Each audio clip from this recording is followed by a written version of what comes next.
Open your wardrobe tonight and notice how quickly abundance can turn into a strangely familiar feeling of frustration. There may be shirts you once loved, dresses waiting for the right occasion, trousers that almost fit, and jackets bought on sale. There may be enough combinations to dress differently for months, yet tomorrow morning you may still think you have nothing worth wearing. That feeling seems irrational until we stop treating every garment inside the closet as a genuinely useful choice. Some clothes fit your real life, while others create work before you even leave the house. They need special shoes, careful ironing, another jacket, or a confidence level you rarely have at 7 in the morning. So the wardrobe becomes larger, while the number of easy choices stays surprisingly small. Recently, another solution has become popular online under the attractive label of ancient Japanese wisdom. The story says elegant Japanese people traditionally built wardrobes around 5 colors: black, white, navy, gray, and beige. It sounds convincing, and it sounds wonderfully Japanese. But that story is not the traditional Japanese goshiki rule. The Japanese word goshiki, pronounced goshiki, really does mean 5 colors. In traditional washoku, those colors are red, yellow, blue or green, white, and black. They help create visual balance in Japanese cuisine, not a secret formula for modern wardrobes. So we will not turn a modern capsule idea into a 1,000-year-old Japanese teaching. The truth is more useful. A limited personal palette can still make dressing easier, even when the palette has nothing ancient about it. Several genuine Japanese ideas also point towards something deeper than simply owning fewer clothes. They suggest restraint, usefulness, care, repair, repetition, and respect for things that continue serving us well. This is not about dressing like someone from Japan, and it is not about throwing away half your closet. It is definitely not about turning everything beige. The final lesson matters most because it changes the person your wardrobe is actually designed to help. Number 7. Dress the life you actually live. Some garments are not bad purchases because they are ugly, cheap, or badly made. They are bad purchases because they belong to a life you do not actually live.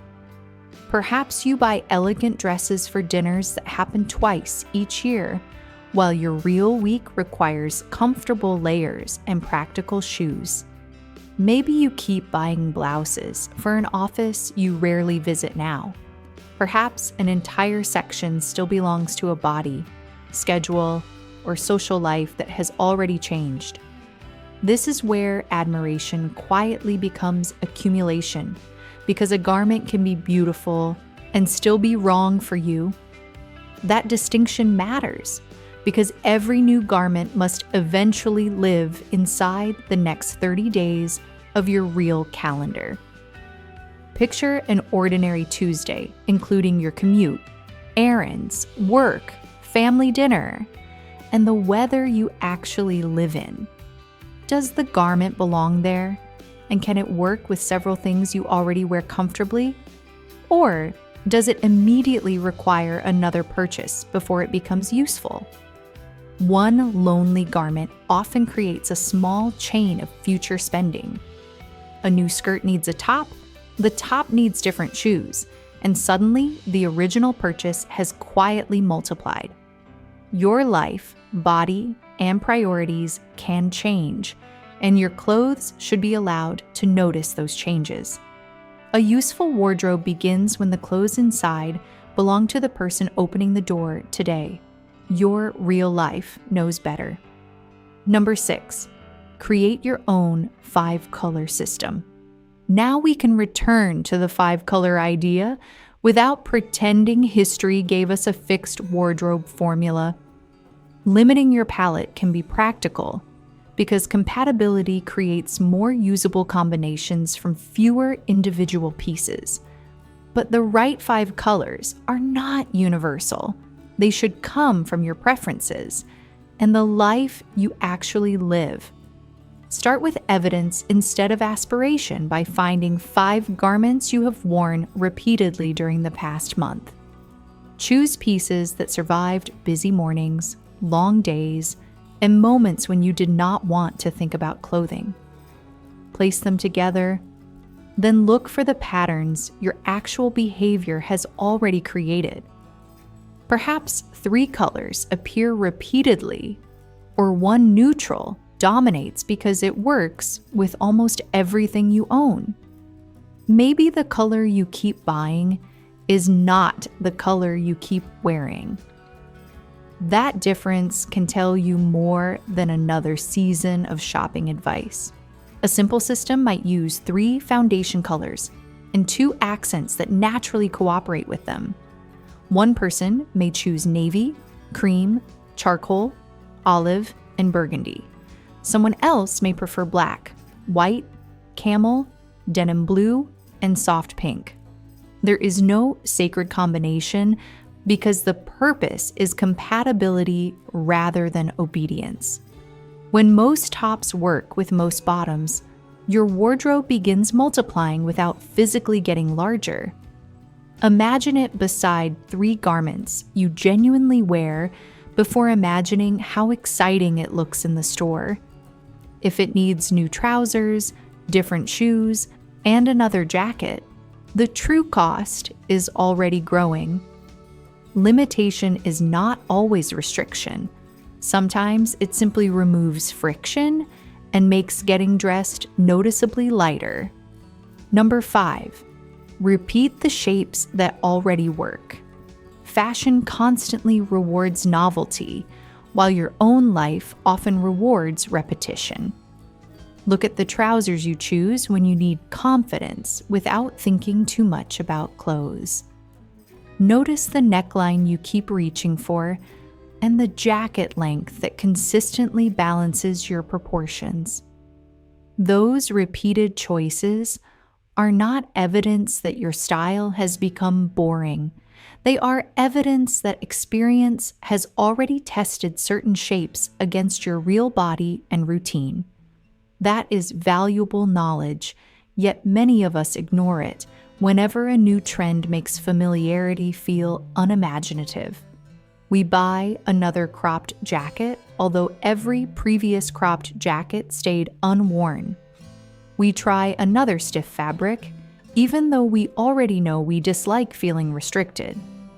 We choose another difficult neckline because this time we imagine it will somehow behave differently. New is not always better. Sometimes the most expensive shopping mistake is repeatedly arguing with information you already have. If straight trousers consistently work, another excellent pair can be smarter than an exciting experiment you rarely wear. If soft knitwear survives your real week, that pattern deserves more influence over what enters your closet. You can keep a proportion, neckline, color relationship, or silhouette while choosing clothing that fits comfortably now. Personal style becomes calmer when you stop rebuilding yourself every season, and it can also become more recognizable. Familiar clothes offer another advantage because you already know how they behave. You know how they wash, what shoes work, what coat fits, and whether they remain comfortable after 6 hours. New clothes still have to prove themselves. Old favorites already have. Number 4, let Shibui replace the need to impress.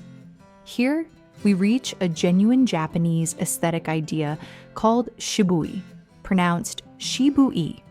It describes a subtle, understated kind of beauty that does not need to announce itself loudly. This quiet elegance does not mean plainness, removing color, or hiding your personality. Its interest can come from texture, proportion, material, craftsmanship, or one restrained detail that rewards closer attention. This idea of quiet elegance is associated with subtlety and understatement rather than obvious display. Think about a beautifully cut jacket with almost no decoration, or a simple sweater whose appeal comes from its fabric. Perhaps it is a deep navy dress with earrings you have worn for years. Nothing is shouting for attention, yet the outfit still feels complete and intentional. Sometimes an outfit becomes stronger when fewer elements are competing to be noticed first. When every detail demands attention, the wearer can disappear behind the clothing. When those details cooperate, clothing becomes a frame rather than the entire picture. This can feel liberating when you no longer want every outfit to explain your worth before you speak. You do not need a visible logo to prove quality, a trend to prove relevance, or complexity to prove effort. That is not boring. It is simply a different kind of confidence. This quiet elegance asks whether your clothes support your presence instead of replacing it. The pieces you reach for when you want to feel composed often reveal your personal version of this quieter beauty. The point is not silence in every garment. The point is balance across the whole. When your clothes stop competing with you, style begins feeling much more effortless. Number 3, practice mottainai before you buy. The next Japanese idea is mottainai, pronounced mottainai. It is often translated as "what a waste," but the idea carries a deeper sense of regretting wasted value. The term has also been connected with reducing, reusing, recycling, and respecting resources rather than wasting their usefulness. That makes this no waste principle especially useful before a purchase, not only after one. Many people think about waste while deciding whether to throw something away, but the waste can begin much earlier, sometimes at the exact moment of checkout. If you buy something you rarely use, money has already been spent, while materials and labor have already been used. Closet space will also be used, along with your attention whenever you wonder why that garment never works. Japan itself is not immune to this problem, and current environment ministry figures make that especially clear. The ministry estimates that the average person owns about 24 garments, not worn even once during an entire year. 24 pieces, just sitting there. The ministry also estimates that roughly 460,000 tons of clothing are incinerated, landfilled, or otherwise disposed of each year. The wardrobe figures come from the ministry's fiscal year, 2025 consumer survey, while the waste estimate comes from its FY 2025 material flow analysis. Those numbers matter because they prevent us from romanticizing Japanese consumers as naturally immune to modern overconsumption. So before buying something, shift the question from whether you can afford it toward whether you can give it meaningful use. Price alone tells you surprisingly little about value. A coat worn through 8 winters can become cheaper per wear than several disappointing replacements. A bargain blouse worn once can become one of the most expensive garments in your closet. The next time something beautiful catches your eye, imagine it entering your actual week instead of a perfect imaginary life.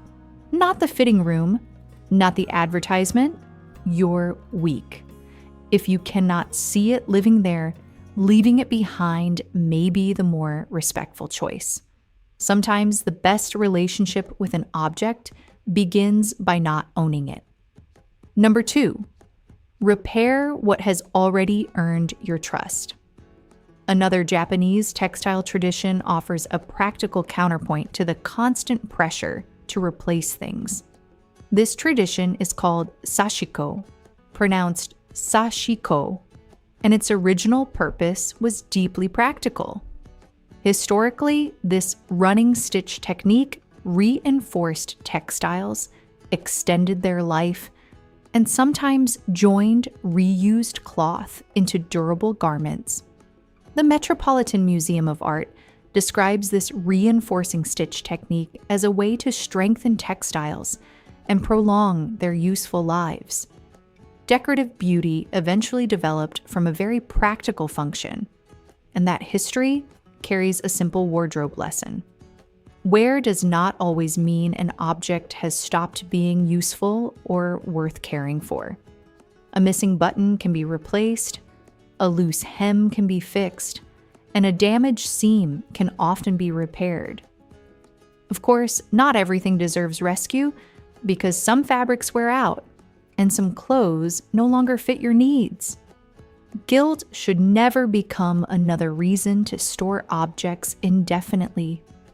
The point is not keeping everything, but recognizing when something has already earned your trust. A familiar garment has survived real evidence, so you know whether it remains comfortable after a long day. You know how it washes, whether it wrinkles, what shoes work, and which coat fits over it. That information has value because a replacement begins with none of it.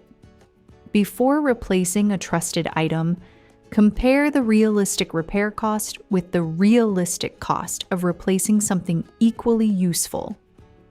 Sometimes repair will make no practical or financial sense, and letting go will be reasonable. Sometimes 10 minutes and one alteration will give you another year with something you already enjoy. Old favorites have already proven themselves. There is something deeply calming about depending on things that have already proven themselves. Number 1, build the wardrobe for your tired self. The final lesson brings everything together because your wardrobe should work on your hardest ordinary mornings. Do not design it only for the imaginary morning when you wake early, feel creative, and enjoy experimenting with clothes. Design it for Wednesday. You slept badly, someone already needs something from you, and your schedule is full. You have about 60 seconds before getting dressed becomes irritating. What happens then? A well-designed wardrobe should still work. Your everyday colors cooperate, your reliable shapes are easy to find, and most pieces fit the body you have now. Research on choice gives us something more useful than the popular slogan that more options always create stress. A large number of choices is not automatically harmful. A major meta-analysis found choice overload depends strongly on complexity, decision difficulty, uncertainty about preferences, and the chooser's goal. A crowded wardrobe can contain exactly those conditions. One blouse needs special underwear, another works with one skirt, and those trousers need completely different shoes. Suddenly, 50 garments do not feel like 50 useful choices. They begin to feel like 50 negotiations, and that is the real problem to reduce.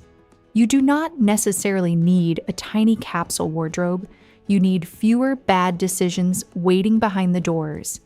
Keep everyday pieces visible and accessible. Then group garments that reliably work together. Repair small problems before useful pieces become avoided pieces, and release items that repeatedly demand effort without giving enough value. Most importantly, stop expecting your tired self to follow complicated systems your rested self invented. Good systems reduce unnecessary effort, especially when your energy is already being spent elsewhere. When your wardrobe serves your tired self, It usually serves every calmer version of you even better. So tonight, do not empty your entire closet onto the bed or begin an exhausting decluttering marathon. Start smaller. Choose the 5 garments you wore most often during the past month and place them together. Notice their colors, shapes, fabrics, fit, and the situations where they repeatedly succeed. Those 5 pieces may understand your real style better than years of advertisements and saved inspiration photographs. Then choose one garment you almost never wear and look at it without guilt. Maybe it requires an imaginary occasion, a different body, or another purchase that never happened. Perhaps it simply belongs to a version of your life that no longer exists. That is human, but your wardrobe does not have to keep carrying every imaginary future forever. You can choose a personal color system without pretending an ancient formula decided it. You can borrow quiet elegance without turning your personality into beige. You can practice the no-waste principle by giving useful things real use and preventing unnecessary purchases before they begin. You can remember the Japanese reinforcing stitch tradition whenever something trusted needs care instead of immediate replacement. Above all, build your wardrobe around the person who actually gets dressed every morning. A calmer wardrobe is not impressive because it contains very little. It is useful because fewer things inside it are asking you to solve problems. The goal is not owning less, so other people can admire your discipline. The goal is needing less effort to live comfortably with what you already have. That is a different kind of luxury. And it leaves us with one final question for tonight. If you kept only 5 colors for 1 month, which 5 would make your mornings easier? Your answer may reveal something more valuable than the next thing fashion tells you to buy.